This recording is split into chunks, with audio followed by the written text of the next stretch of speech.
Hello friends, welcome back my YouTube channel. तो friends, यहाँ पे बात करने वाले हैं हम यूपी टेट और सुपर टेट जो 2024 में होने वाला है। इसी साल लास्ट तक दिसंबर तक हो जाना चाहिए। तो इसके लिए जो है हम अच्छे से प्रिपरेशन कर रहे हैं।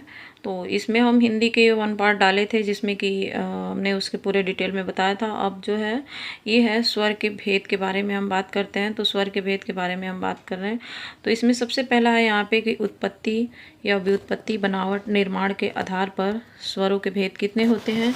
तो 3 होते हैं। बहुत इंपॉर्टेंट है फ्रेंड्स, यूपी टेट और सुपर टेट दोनों के लिए ही एकदम रामबाण है ये। तो अब आते हैं यहाँ पे, पहला है हमारा मूल स्वर किसे कहते हैं। तो यहाँ पे है सभी स्वरों के आधार स्वर, मतलब कि जिनसे अन्य स्वर बनते हैं को क्या कहते हैं? हम मूल स्वर कहते हैं। मूल स्वरों की संख्या हमसे पूछी गई थी यूपी टेट में। तो मूल स्वरों की संख्या यहाँ पे कितनी है? 4 होती है। जैसे कि अ, ई, उ और री, ये हमारे 4 स्वर हैं जो कि मूल स्वर हैं। बहुत इंपॉर्टेंट है ये। अब आते हैं यहाँ पे दीर्घ स्वरों की बात करते हैं। तो दीर्घ स्वर यहाँ पे होता है कि एक ही मूल स्वरों को 2 बार जोड़ने पर जो उसका बड़ा मतलब दीर्घ रूप बनता है दीर्घ स्वर कहलाता है।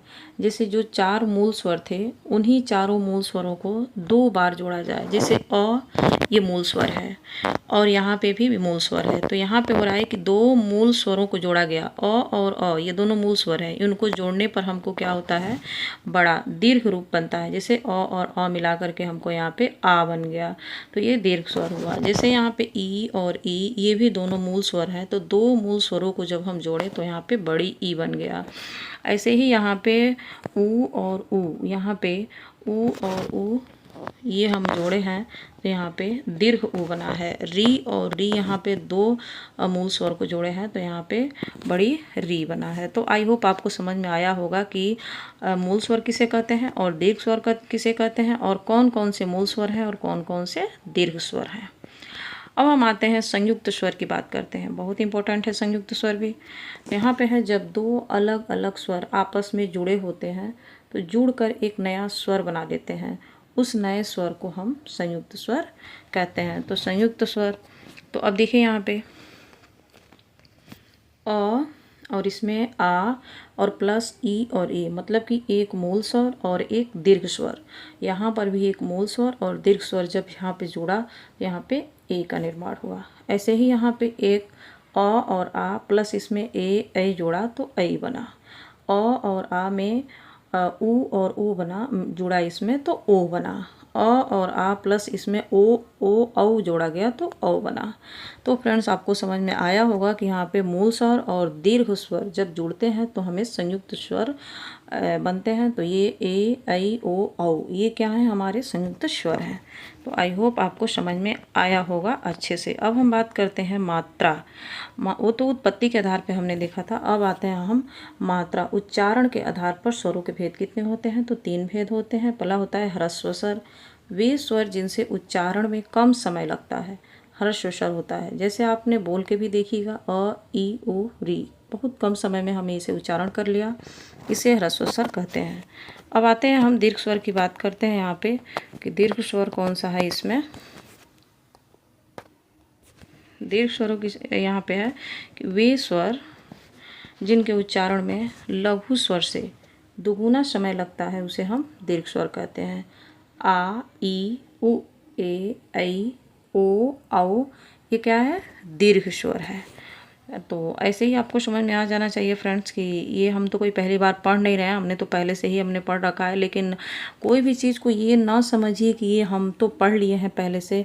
तो कोई ज़रूरी नहीं है कि अगर हम पढ़े हुए हैं, जानते हैं और उसी बेस पे हम छोड़ देते हैं कि नहीं नहीं हम तो जानते हैं, हम तो पढ़े हुए हैं, ये चीज़ें तो हमको मालूम है। लेकिन वही चीज़ें जब पेपर में आ जाती है तो वहाँ पे क्वेश्चन कभी कभी नहीं बन पाता है। तो इसलिए एक नज़र सब कवर, एक नज़र तो ज़रूर डालना चाहिए ऐसे ऐसे क्वेश्चंस पे, क्योंकि यहाँ से क्वेश्चंस बनते हैं।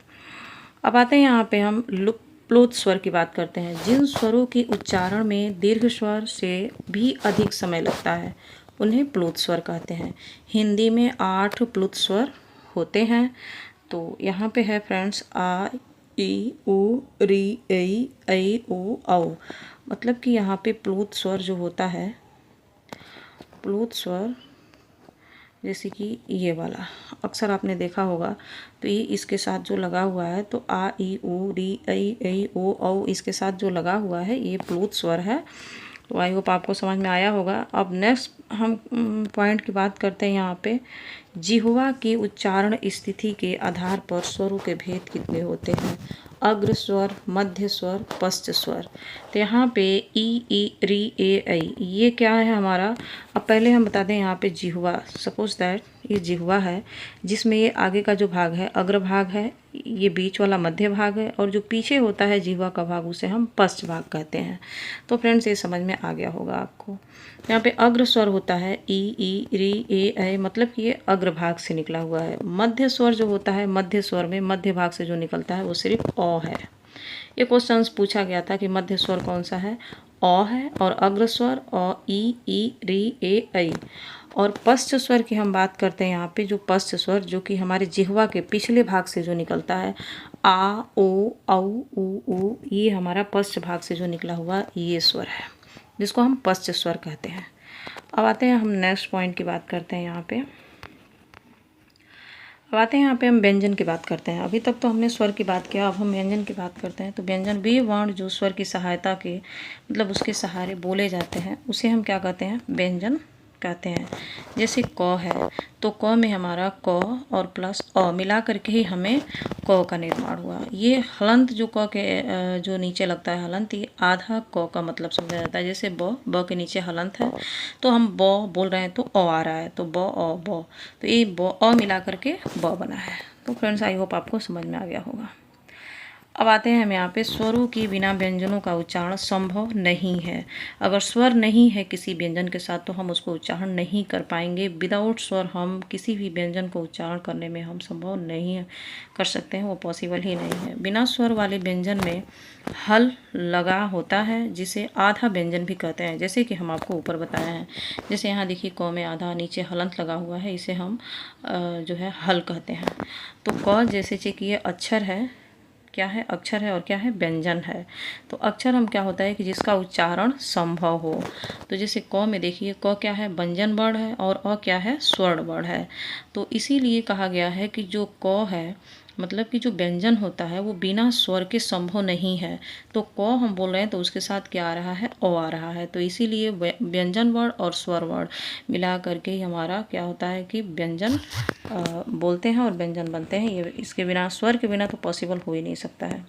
अब आते हैं हम हल की बात कर लेते हैं कि हल क्या है। लगा हुआ वर्ण हलंत, जैसे क के नीचे देखिए यहाँ पे लगा हुआ है, इसे हलंत कहते हैं। हिंदी व्यंजनों की संख्या क्या होती है? 39 होती है।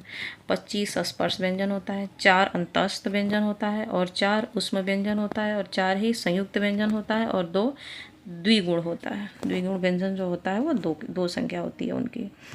अब यहाँ पे हम आते हैं, परंपरागत रूप से व्यंजनों की संख्या कितनी होती है? 33 होती है। क और ह तक मानी जाती है हम व्यंजन, जैसे कि 33 जो है। अब आते हैं, सामान्यतः प्रत्येक व्यंजन में अ स्वर मिला होता है। सारे ही व्यंजन हैं, जितने सारे व्यंजन हैं 39 उसमें अ मिला होता है। लेकिन भिन्न भिन्न स्वरों के साथ व्यंजनों का प्रयोग निम्न प्रकार से होता है। जैसे यहाँ पर देखिए, जैसे यहाँ है क, का, की, कु, क्री, के, कई, को, कौ, कं, का, ये क्या है कि मिला हुआ है, इसमें अ मिला हुआ है। अब आते हैं वर्गीय व्यंजन, मतलब कहने का स्पर्शीय व्यंजन कितने होते हैं? तो हम आपको ऊपर बताए हैं कि 25 होते हैं, 25 होते हैं, जिसको हम स्पर्शीय व्यंजन या स्पर्श व्यंजन कहते हैं। जैसे यहाँ पे देखिए क, ख, ग, घ, अंग, ये क्या है? क वर्ग में आते हैं। च, छ, ज, झ, ञ, ये च वर्ग में आते हैं। ट, ठ, ड, ढ, ड़, ये ट वर्ग में आते हैं। त, थ, द, न, ये त वर्ग में आते हैं। प, फ, ब, भ, म, ये किस वर्ग में आते हैं? प वर्ग में आते हैं। अब हम बात करते हैं य, र, ल, व की। तो य, र, ल, व, ये जो 4 हम बताइए अंतस्थ व्यंजन है। और श, ह, श, ह, ये क्या है? ऊष्मा व्यंजन है, जो कि 4 है। छ, त्र, श्र, ज्ञ, ये क्या है? संयुक्त व्यंजन है। और ड और ढ क्या है? द्विगुण व्यंजन है, जिसकी संख्या 2 है। आई होप आपको अच्छे से समझ में आ गया होगा। अब हम बताते हैं जो अस्पर्शीय व्यंजन है, इसको हम आपको ऊपर बताए हैं कि क वर्ग है, च वर्ग है, ट वर्ग है, त वर्ग है और प वर्ग है। ये 25 होते हैं। तो अब आते हैं यहाँ पे क वर्ग की जो ध्वनियाँ होती हैं, जैसे कि ये क वर्ग की ध्वनियाँ। क वर्ग में क, ख, ग, घ, अंग, इसकी जो है उच्चारण कहाँ से होती है? कंठ से होती है, कंठ से होती है।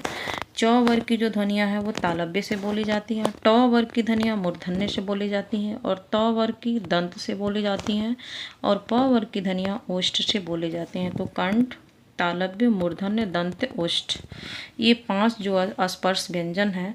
तो क वर्ग का कंठ, च वर्ग का तालव्य, ट वर्ग का मूर्धन्य, त वर्ग का दंत और प वर्ग का ओष्ठ से बोले जाते हैं, जो हमारे 25 स्पर्श व्यंजन कहलाते हैं, जिसे हम स्पर्शीय व्यंजन भी कहते हैं। आई होप आपको अच्छे से समझ में आ गया होगा। अब हम बात करते हैं अंतस्थ व्यंजन, जो 4 होते हैं, य, र, ल, व। ये क्या है हमारे? य, र, ल, व, ये अंतस्थ व्यंजन है। अंतस्थ व्यंजनों को अर्ध स्वर भी कहते हैं। अक्सर आपने य, र, ल, व को आपने जो है अर्ध स्वर में देखा होगा, आधे स्वर में लगे हुए होते हैं। विशेष रूप से य और व को अर्ध स्वर कहा जाता है। जैसे य को, जैसे अगर लिखना हो अत्य, तो इसमें अत्यधिक, तो लिखना हो तो अत्यय आधा। ऐसे कि अगर लिखना हो महत्व, तो इसमें महत्व में यहाँ पे आधा, तो और व, महत्व।